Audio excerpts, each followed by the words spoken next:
attempts are made to restore the balance, and if the balance cannot be restored, the relationship dissolves.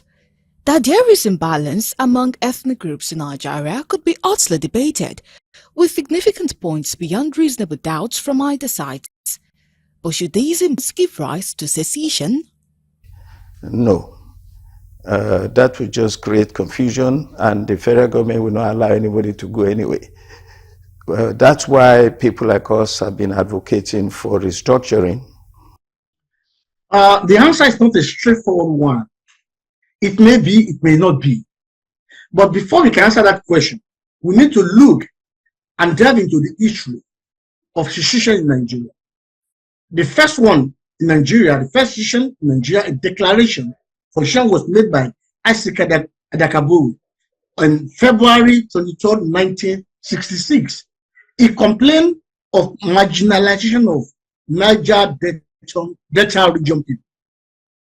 He said the money being made from the oil will only be used by the federal government, and not the people of Niger Delta did not benefit from it. So he started a movement called Niger Delta Volunteer Force, and he made a declaration of taking Niger Delta out of Nigeria.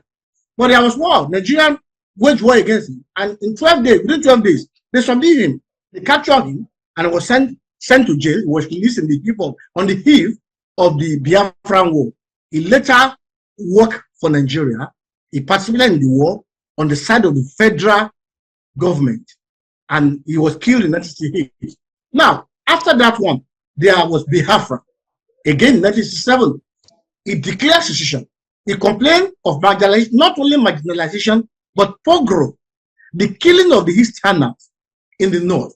They killed lots of the Igbo people in the north, both civilian and the military, to the extent that they will slice a pregnant woman, they will slice her tummy open, live, and kill the people. So Ojukwu had no alternative than to take east out of Nigeria. So in 1967, he declared secession, with Nigeria fought for 3 years. Eventually, Biafra collapsed and they surrendered to Nigeria. The next one was the Gideon Hawker in 1990. During Babangida regime, he made a declaration. He exercised 6 states out of Nigeria, the core north state, Borno, Katsina, Sokoto. He exercised them out of Nigeria. That's a form of secession, but it was cross as well. So Nigeria survived. But the major problem that all of them were complaining was marginalization and victimization. So it was because of that. The latest one was this one, which I will not call a kind of secession, made by some few elements in Oyo State, that the Yoruba agitators. I can't say that's a secession, because how can they go to just an assembly, state assembly, take over? They don't know what they are doing. I don't know who misguided them. It was a female in the names of Onichiri Abiola, whatever, that misguided them into that. That for me is not a secession. But the core problem that Nigeria needs to address, if you want to stop the agitators, is marginalization. Now, when some ethnic group consider themselves being marginalized, being not taken care of by the federal government, then there will be a kind of agitation for self-determination. They want to protect their ethnic group. The problem we had during Buhari regime was a kind of a system that favored one ethnic group above the other. And now people are calling, we want to go our own way. But where there is equality, where equity prevails, no one will ask for self-determination. But where there is no equity, where there is no equality, where there is favoritism, where there is ethnicism, then people will continue to ask for self-independence. So that's why I suggested that it's not a straightforward answer. We need to come back to the joint table and make sure that every Nigerian citizen are able to benefit and be able to contest for election in any part of Nigeria. That's when we can call what we call equality and equity prevail. So now I cannot say whether it will go well for Nigeria or not go well, but Nigeria has to do something to cater for all the citizens, wherever you come from, be it in the east, be it in the north, be it in the south, be it southeast or southwest. Everybody should have equal rights, and then nobody will ask for self-determination. But as long as that continues, where there is no self-respect for some ethnic group, then people will ask for. If we agree that splitting might not be the best for Nigeria at this point, then what could be done to ensure that this ship with all crew members stay together on the course of a lifetime of adventure? What people are calling for restructuring, and I'm part of those who are calling for restructuring. The current system, the unwholesome federalism that we are practicing in Nigeria should be totally abolished. As it is now, it's not working for us. Perhaps we should go restructure Nigeria in a way sufficiently that people of a region will control their resources. And then the central will not be so powerful as it is today. Like America, we can say they are practicing full federalism, real federalism. The state has power to generate a lot of things. The only thing that binds them together is defense and other things, security of the country. But in Nigeria now, the federal remain everything, and that won't work well. Look at when we initially gained independence, during the regional system of government, it worked well for Nigeria. Each region was able to develop on its own. Look at Western region. In fact, the Western region civil servants, they were earning more than even those who are working for the federal government at that time, because they manage their own resources through cocoa. They are dealing in cocoa, right? Other people, they are dealing in granules, and the things they have their own that they are dealing with. So everybody from the money, there was certain amount of money that they will transfer to the central.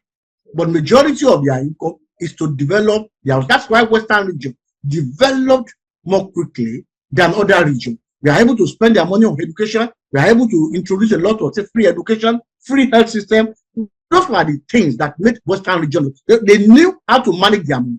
Unlike now, that the federal government will just give state money anyhow. Even look at the palliative now. They said we are giving state palliative. People are not benefiting from that palliative. So something has to be done. It shouldn't continue like this. Otherwise, perhaps people will say to your tent, to Israel, in terms of everybody should go on his way, might work eventually. But even if we go our way, the current leadership system, be it a Yoruba, be it a Fulani man, be it an Igbo man, if we have not changed our orientation, our mindset, we will still have the same problem. It's about the system, the way we practice our system. Change must be made if we want to make any progress in Nigeria. Whatever we are practicing, like Shakespeare said, this problem is not in our staff, but in we ourselves. The problem is involved. We need to address this problem. Whatever system we are practicing, it won't work if we are still doing the same thing that we are doing and we expect a change. It cannot work. Decentralization of the government, so that the evolution of powers to the states, we give them some kind of autonomy, semi-autonomy. You remember, I mean, if you think about it, in a federation, where our structure is more like that of the United States. There are 52 states or so, we have 36. Each state in the United States has autonomy. They control their own resources. Where you produce bitumen, you use it to develop the area, and so on. It belongs to the state, the individual, and then the state will tax and give you conditions and guidelines how to use it. You have state police. In every state of the United States, you have state police, you have community police, you have neighborhood police, you have also about 3 layers. Federal government does not have business in any state police.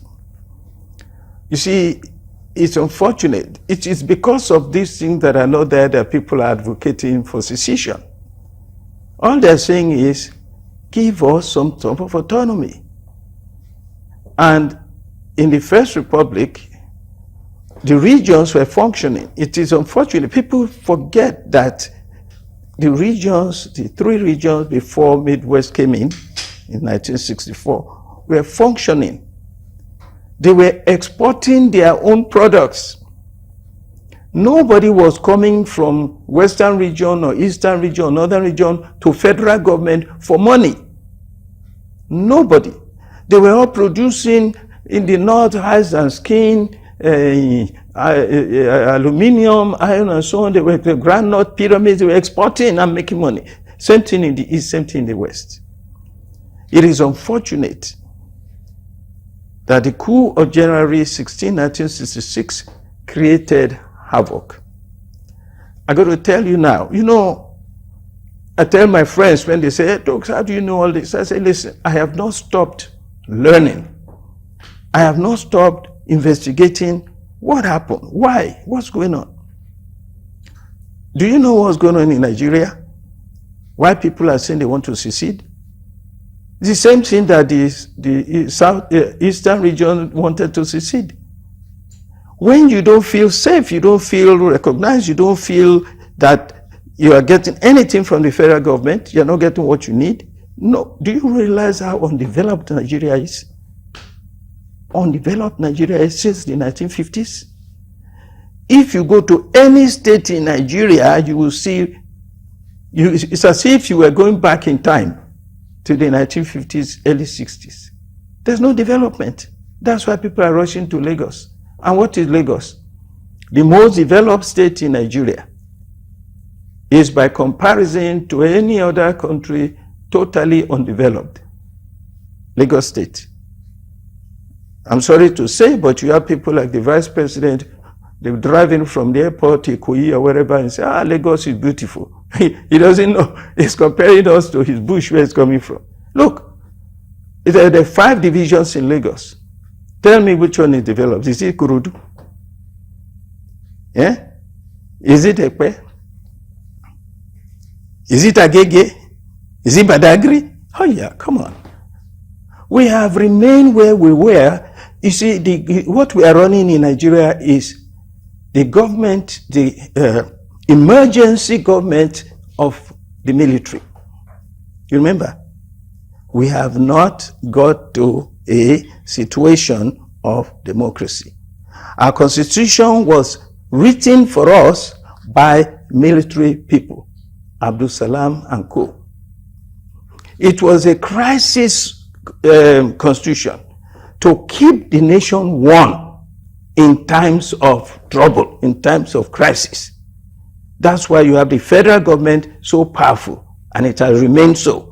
We have not reversed. That's why everybody is now saying we must review the 1999 Constitution. That Constitution cannot work. That's a federal control Constitution. That's a military type command Constitution.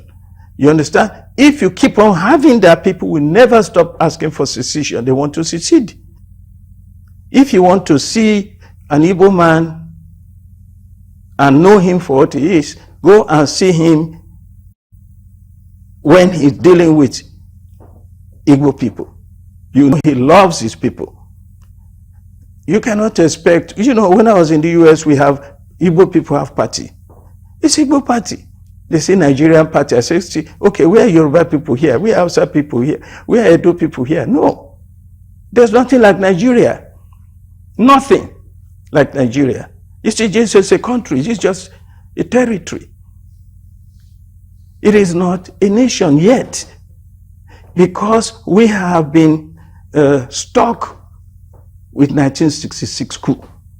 The military has done what it can, which is to keep Nigeria one. You know who has given me the most insight into what must be done in terms of restructuring? Ibrahim Babangida. I was reading something recently. What he experienced is unbelievable. Tribalism. They forced him. He couldn't move. What he wanted to do, he didn't want to annul the Abiola result. But the Northerners did not want him to do it, because they said, we have to keep on to power. Why is the North insisting on keeping to power? You know why? They are afraid that Nigeria will not give them what they want. They will not give them anything. They have held on to power now all these years, since 1990. If you talk about the militaries were totally North, okay? And look at the level of development in the North. Zero. 2 million out of school children. Maybe 60% unemployment. Huh? No infrastructure, nothing. Just highway, built roads that have been built by federal government, highways to nowhere. Therefore, until we discuss and deal with this issue, Tinubu has an idea that restructuring is essential. Devolution of power to the states. Only I don't know if he has the courage to do it or the energy. But this is what must be done. Everybody will continue to ask for secession. They want to secede. And what they're saying simply is, in the Niger Delta area, give us some space. Let us live according to our history, our culture. Let us use our resources to develop our area. In the East, that's the same thing that Kanu and IPOB are asking for. Let us use our resources, human resources, material, mineral resources, everything God has given us, let us use it to develop, just like you do in a federation. Without that, we're not going anywhere. Even when things are going relatively well among all tribes of the nation, there suddenly comes a time when some forces cast spells of ill awareness that makes people come to see all the differences and urge to associate solely with their kind. The terrifying force called politics. During the 2023 general elections, the former secretary to the government of the Federation, Babachir Lawal, was quoted by local dailies saying the election divided Nigerians along ethnic and religious lines. According to him, in an interview with newsmen, the division became so deep to the extent that people were now on their own and suspicious of one another. How do we stop becoming victims of these? You cannot stop human nature. A Yoruba man will tilt toward Yoruba land. An Igbo man will tilt toward Igbo land. You must take that into consideration when you structure your country. Imagine if in the United States, New Mexico, and 2 or 3 other states that are purely Hispanic, you want to control it from Washington. Therefore, in that state, even if a Hispanic becomes governor, he or she has to go to Washington to hand out and get money. They still are not independent. The mineral resources there, Hispanics are saying, we have all this, but you don't control it, federal government. It will know what they would have revolted in America. So, don't talk about greed. Look, I don't know where you have lived before, which other cultures you know. When I lived in the North, I got my first degree at Bayero University, which was Ahmadu Bello at the time. The Northerners love themselves. And if you are with them, they love you equally. You get anything you want. I got everything I wanted from the North. They love me because I love them. But when they come to the South now, when you see them hostile, they're defensive. That is the nature of human beings. If the law in the United States did not protect black people, Native Americans, all of them will be suffering. But you got to give people their own independence. Nigerians are some of the best people I know in the world. They are so peaceful. I mean, the kind of thing we take now, look at labor, just going to media to make a little noise. They would have, in some places, they would have invaded Asu Rock and threw bomb inside there and assassinate the president and so. Nigeria is still peaceful. Don't blame our people. It's like saying now, this last 2023 election, you know, it's your fault, you voted for Trump. No, we didn't vote for anybody. We don't know who won the election. INEC just made an announcement and gave it to some. You see what I'm saying? So, don't blame the people for what they are not guilty. There is nobody in Nigeria that is worse than anybody else. Corruption. Where in the world is no corruption? Where in the world are there no bandits and terrorists? What happens in developed countries, in successful countries? The law a structure developed in a way to take care. If you want a violent country, a corrupt country, I know one, is the United States of America. But guess what? The government will make sure that you don't get away with it. That's the role of government. In a country like Nigeria, where there's no police, is there any police in your neighborhood? Have you ever seen a policeman walking your street? No. And yet we don't have street violence every day, people coming to steal in your house. You got to be lucky. Nigeria is blessed. But if you want to have security, where there is insecurity in Nigeria now, in the northeast, in the northwest, Boko Haram in the northeast, 15 years. Bandits in the northwest, 9 years. Inter-ethnic herder-farmer clashes in North Central for so long. The reason why you cannot stop all of this is because there is no internal security. The federal government is an alien security. You bring a policeman from Enugu, you take him to Bayelsa. They're going to put him in water there, he can't swim. He doesn't know the terrain. He doesn't speak the language.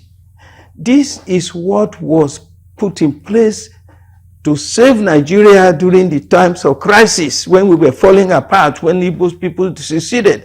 That one is over now. We have to have new laws. We have to have a new structure to take care of a democratic dispensation. We haven't done it. And the 1999 Constitution is the greatest obstacle. It has to go. Woloshenka is saying it. Onyoku is saying it. IBB is saying it. Gawani is saying it. Obasanjo is saying it. Everybody is saying it. We must change the situation.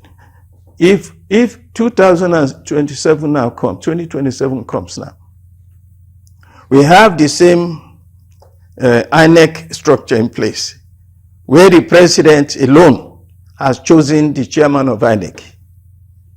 And then we expect the results not to favor the president. Is that realistic?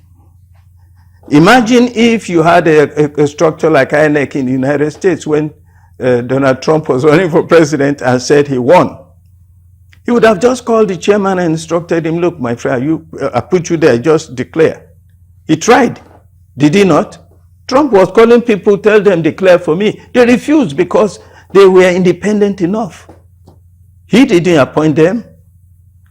There's a different structure that put them there so they can talk.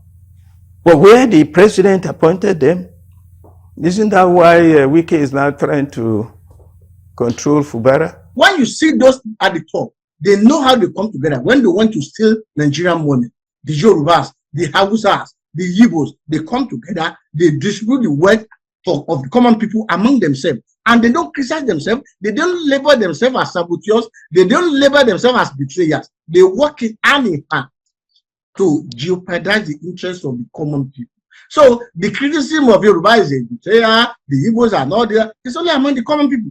And then once the country is good, when things are working well for us, people will forget all those things. It happens in the UK as well. The Scottish, they will criticize the English people. The English people will criticize the Scottish people. It's everywhere. It's everywhere.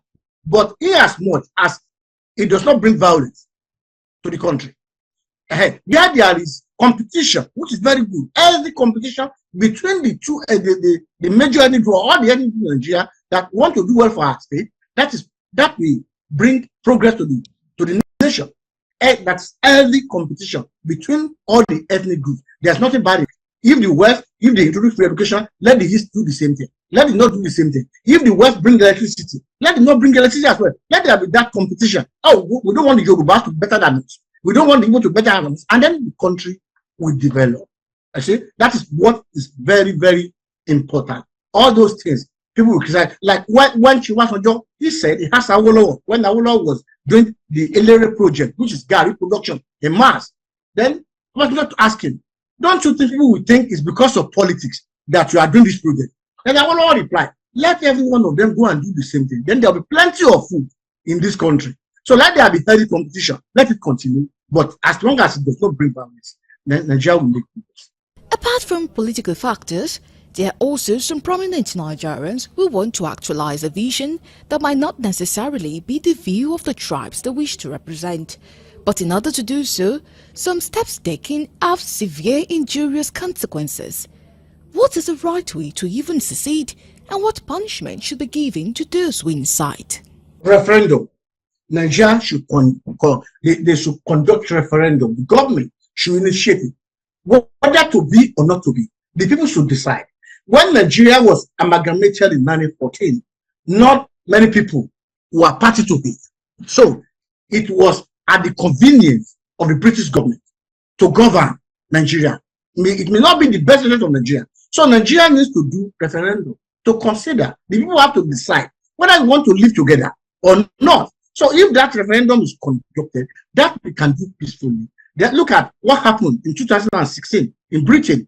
The British consider whether they should remain in the European Union or go or leave the European Union. Those who said leave, they were in majority than those who want to stay. And Nigeria, the British government, they left Europe and they're still doing well. So Nigeria can consider that where the unity is no longer working, where things are no longer working for Nigeria, war here and there, a lot of kidnappings, a lot of complaints, then we should consider a referendum. Should we live together or not? After all, it's not by force to be in the union. When the union is not working, then everybody can go. So I would suggest Nigeria should conduct a referendum and see whether the people still want to continue living together or not. And that will put an end to agitation. Because once the election, free and fair referendum is conducted and the result is announced, then everyone will know we want to live together. 60% we should live together, then that will silence the agitators. But if the agitators now have majority, then Nigeria should separate peacefully without the necessity of going to war.